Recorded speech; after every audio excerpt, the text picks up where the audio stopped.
Whether or not you've been paying attention to it, you, like every other human being, move through each day leading on a ceaseless inner conversation.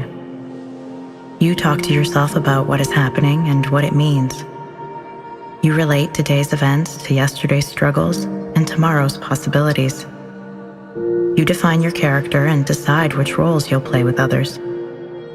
You judge some parts of your experience as favorable and others as unacceptable. You decide what to fix and what to leave alone.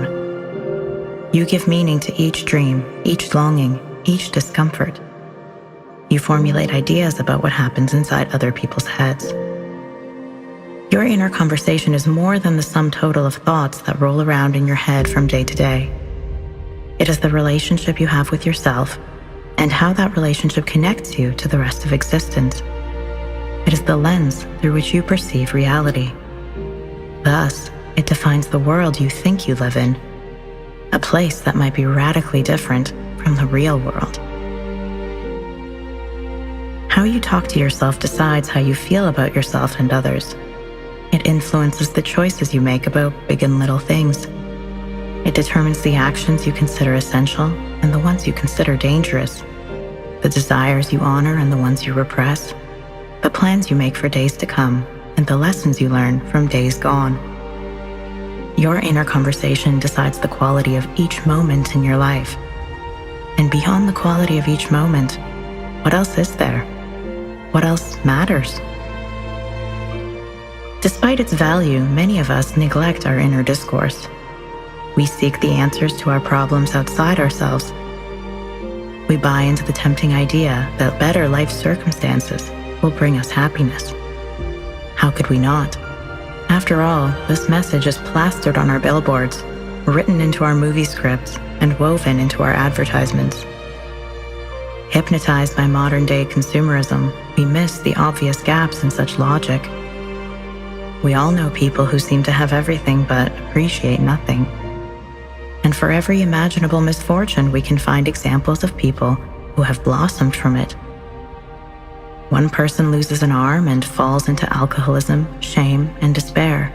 Another person loses an arm and becomes a world-renowned Paralympian. This difference is not inherent within the people or the situation. It is a consequence of how each person translates the meaning of losing an arm. How they respond to life's events comes down to what they tell themselves happened. We seek fulfillment in money, accomplishment, approval, status. We seek it in other people.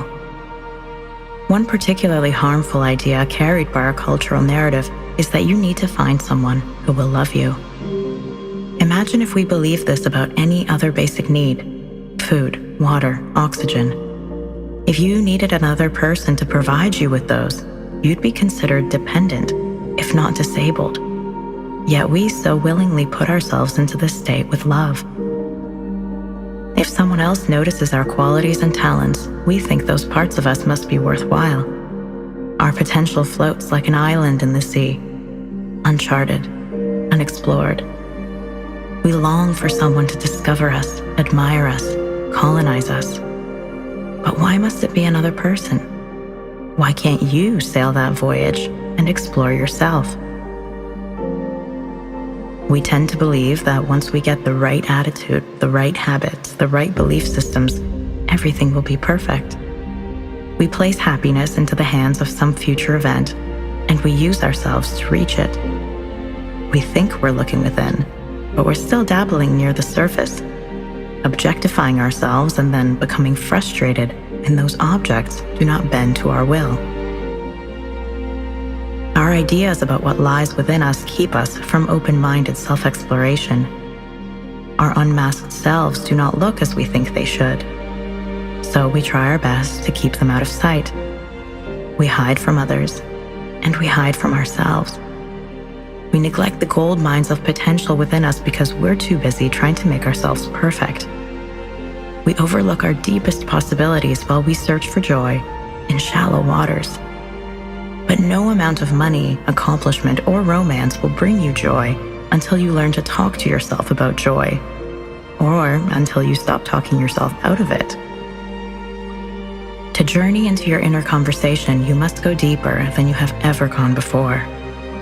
Any of us can notice negative self-talk patterns or note the stories we make up about other people.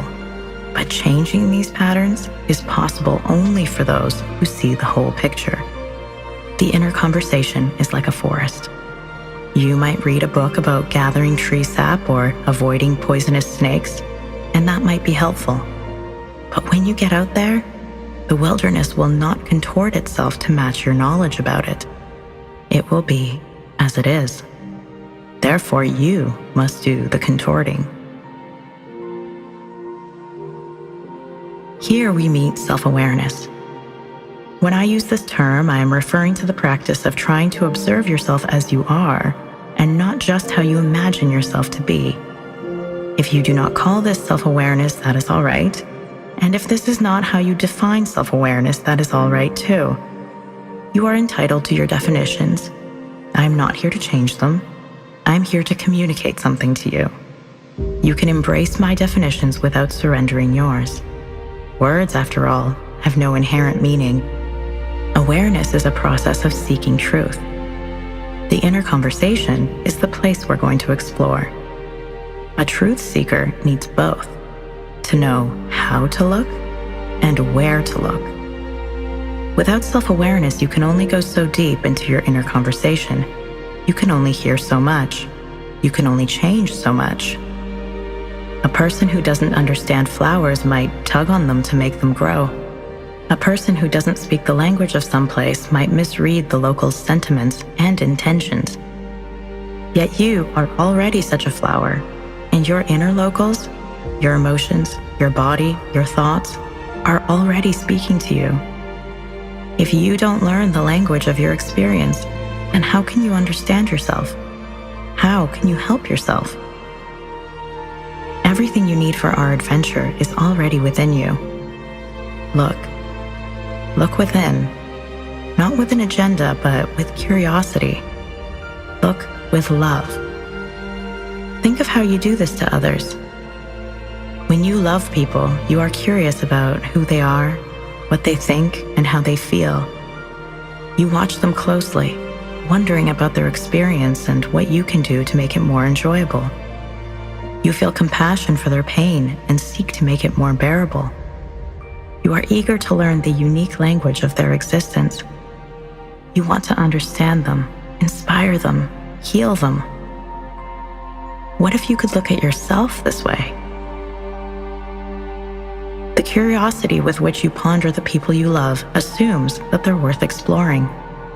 Do you presume the same about yourself? Do you know how many undiscovered riches there are in your experience? Throughout your life, you have embraced some things and you have abandoned others. You have been assertive and you have been calm. You have listened and you have spoken. So you already know how to hold on, let go, speak up, shut up, light up, and calm down. You don't need anyone to tell you what to do. You can figure that out for yourself. If only you can unleash your wild curiosity about the mysteries within you. Only you can allow yourself to explore the person in the mirror. Only you can coax yourself into a daring adventure to find your untapped potential. After all, who can see inside the deepest recesses of your imagination and manifest those wishes into your daily experience? Who can appreciate the subtle nuances of character you've acquired by overcoming your deepest fears? Who can acknowledge the demons that are no longer controlling you because of the work you've done to release them? Who can see the strength left behind in the wake of your toughest struggles? Who will see you for who you are, appreciating everything that is there, everything that is not, and everything that can be, if you do not?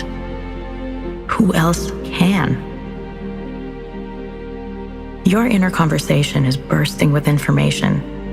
Learning to harness it will help you become an active participant in the creation of your life. You don't need to wait for someone else to notice your talents before nourishing them. You don't need others to accept you to feel accepted. You don't need to wait. You can begin at any moment to work on noticing, nourishing, and accepting yourself. You can work on being a better friend to your reflection. You can start listening to yourself like you wish other people would. You can become curious about who you are. You can begin to learn the language of your mind and body so that you can decode it, understand it, speak it. You can work on understanding yourself instead of always trying to make yourself into someone else. Self-understanding is a lifetime endeavor. It is not a weekend seminar. It does not come in capsule form. Every moment is ripe with opportunities to understand yourself better, yet the moment is empty-handed. You are the source. The potential for awareness exists in every moment because it exists, first and foremost, inside you.